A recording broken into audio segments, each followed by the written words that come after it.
검찰이 수개월째 양승태 전 대법원장 시절 사법부가 벌인 재판 거래 등 각종 의혹을 수사하고 있습니다. 소송에 참여하지 않은 강제징용 피해자의 보상을 해결하기 위해서 한미행정협정 소파와 유사한 특별협정을 추진하자는 시나리오를 담은 대외비 문건을 YTN이 확인을 해서 단독으로 보도를 해드렸죠. 전범기업에 특별한 법적 예외를 주는 방안인 셈이어서 우리 사법 주권을 포기했다.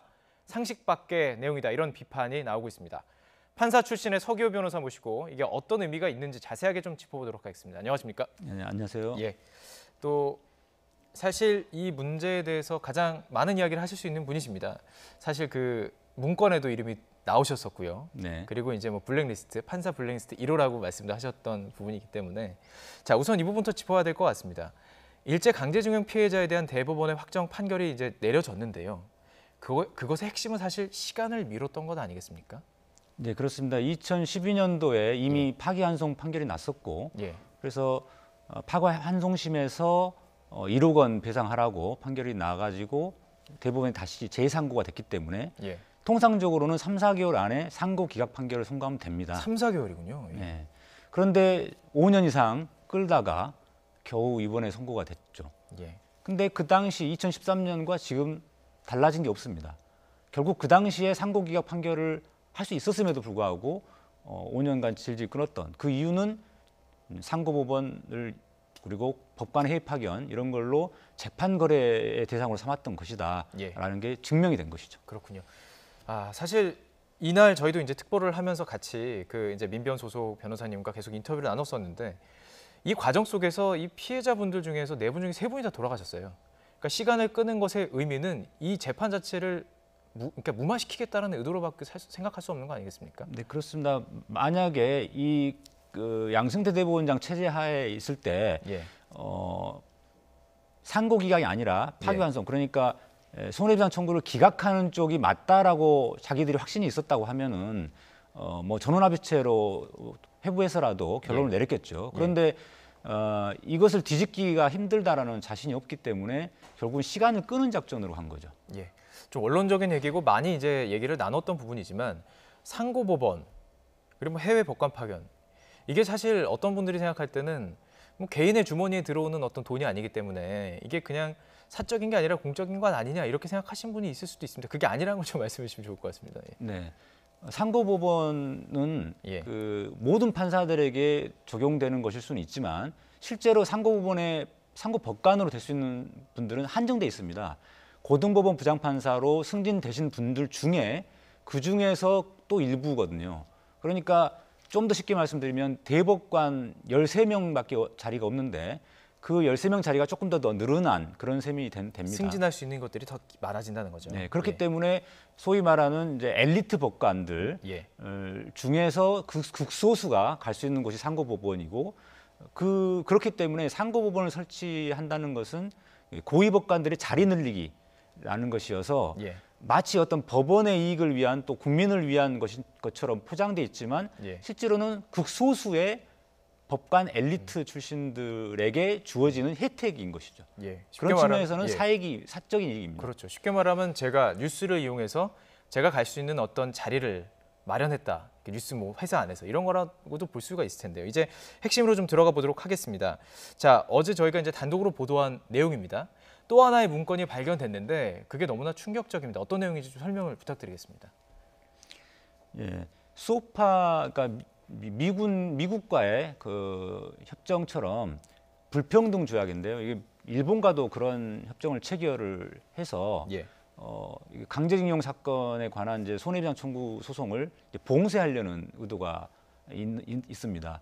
그런 형태로 이제 소송을 이제 만약에 이제 강제징용 사건에 대해서 배상 판결이 나게 되면 이제 여러 건의 소송이 물밀듯이 밀려올 거기 때문에 그것을 미리 봉쇄하자는 차원에서 그러한 방안까지 연구를 행정처에서 한 것이죠.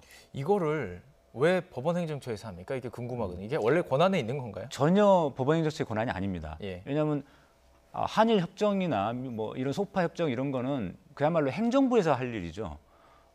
그런데 왜 이런 이야기들이 법원행정처의 판사들이 그 문건을 작성했느냐 하면은 이 문건이 나온 시점을 보면 알 수 있습니다. 2013년 12월 달에 차한성 법원행정처장이 김기춘 비서실장의 총리 공관실, 비서실장 공관실에 찾아가서 두 사람이 긴밀한 협의를 합니다. 그 직후에 이 문건이 나온 거거든요. 예. 그렇다고 하면은 그 차한성 법원행정처장과 김기춘 비서실장 간의 그 밀담에서 나온 어떤 여러 가지 방안 중에 하나가 법원행정처의 문건으로 실무진이 작성을 하게 된 것일 뿐이라는 거죠. 예. 그러니까 정리를 해보면 재판을 길게 끌자라서 길게 끌자 이제 한 후에 재판이 길게 끌고 난 뒤에 이제 공소시효가 이제 만료가 된 뒤에 이게 어떤 뭐 판결이 내리건 간에 이제 보상을 해야 되는 부분에 대해서도 특별협정이라는 것을 맺어서 배상액을 줄이자.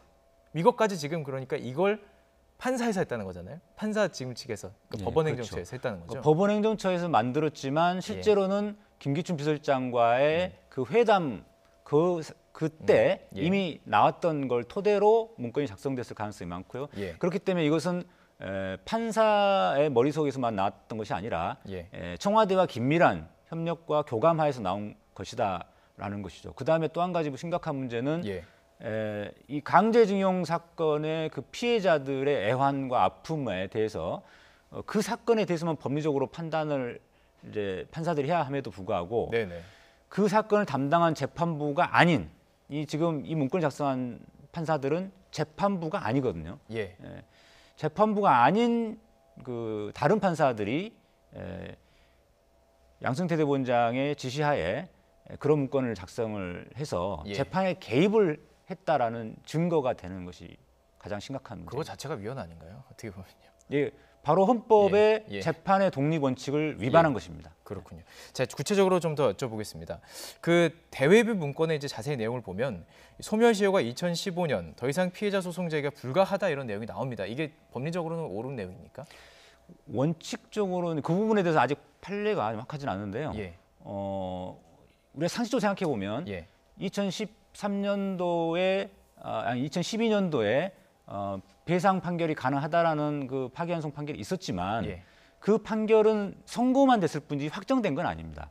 그러니까 판결이라는 것은 1심, 2심, 3심, 그다음에 파기환송심 이렇게 판결이 선고 어느 쪽으로든 선고가 됐다 하더라도 네네. 최종 확정이 돼야지 그 효력이 생기는 거거든요. 예. 그렇기 때문에 다른 강제징용 피해자들이 볼 때는 그때 파기환송 판결이 있었다 하더라도 확정되지 않았기 때문에 예.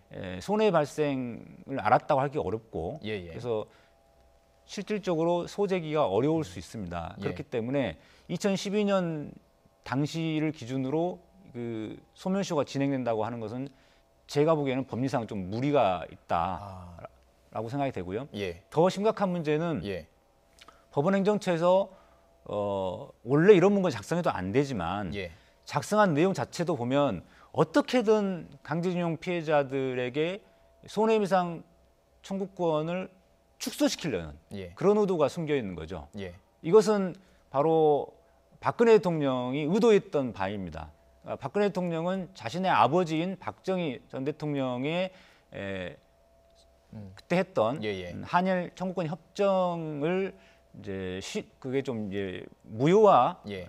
되지 않게 하기 위해서 어떻게든 수단을 강구해 달라라고 네. 이제 법원에 요청을 한 것이고 예. 법원에서는 상고법원의 도입을 위해서 그 요청을 받아들여서 예. 이러한 소멸시효 제도를 악용한 예. 문건까지 작성하게 된 것이죠. 그렇군요. 자, 이게 지금 소파도 이제 협정이고 개인 간의 협정이고 이게 피해에 대한 어떤 보상 이게 사실 어떤 문제가 있으면 형사법으로 가는 게 있고요. 민사로 가는 게 있지 않습니까? 자, 이걸 보면은 사실 민사 소송도 지금 피해를 입었기 때문에 민사 소송을 제기할 수 있는 부분인데 이 협정대로 한다면 아예 민사 소송 자체를 못하게 한다 이런 의도가 있는 거 아닌가요? 예, 그렇습니다. 잠재적인 그 강제징용 피해자들이 많기 때문에 네. 그분들이 소송을 제기하기 시작해가지고 다 대부분 배상 판결을 받게 되면 예. 국가에서 배상해야 될 액수도 많아질 뿐더러 예. 근본적으로는 이제 60년대 체결된 박정희 전 대통령의 그 한일 청구권 협정 자체가 예. 이제 그 존재가 위협받게 되는 거죠. 그러니까 그러면 당연히 예. 지금 나오듯이 일본에서 예. 계속 문제 제기하고 예. 뭐 외교적 마찰을 빚으려고 하는데 예. 그것을 핑계로 결국은 박정희 전 대통령이 예, 했던 예. 한일 총권 협정을 유지시키려는 예. 그런 의도가 숨어 있는 것입니다. 정말 만약에 그들이 정말 그 1965년에 그거 협정을 지키기 위해서 그것을 뭐 그것만 바라보고 했을 수 있다고 뭐 만약으로 이제 저희가 정확한 사실이 이제 드러나야 되니까 아닐까요? 만약으로 가정하고 보더라도 이런 주장이 나오는 이런 지적이 나오는 게 좀 여쭤보고 싶은데 이게 아예 사법 주권을 우리가 포기한 것 아니냐 이런 지적이 있습니다. 이게 좀 지나친 지적인가요? 어떻게 보십니까? 예, 맞습니다. 사법주권 포기라고 할 수 있고요.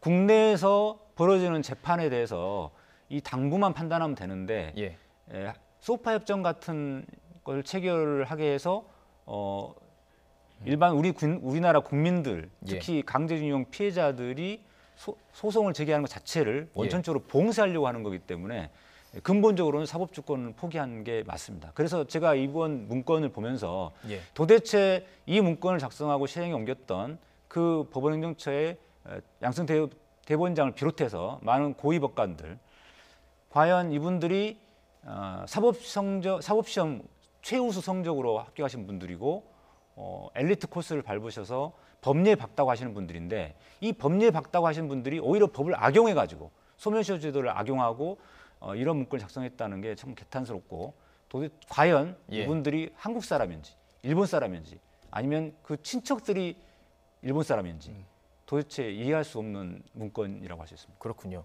사실 이게 너무 어려운 내용이어서요. 법을 모르면 정말 이해하기도 어렵습니다. 제가 이게 계속 취재를 하면서 읽어도 잘 어려운 내용이었기 때문에 법을 정말 알고 있는 사람들이 이렇게 했다는 것이 더 속상했습니다. 자, 그렇다면 앞으로 수사가 어떻게 될까 이게 궁금한데요. 과연 이제 임종원 전 차장 윗선으로 수사가 지금 이루어질 수 있을까 이 부분이거든요. 새로운 증거가 나왔습니다. 네.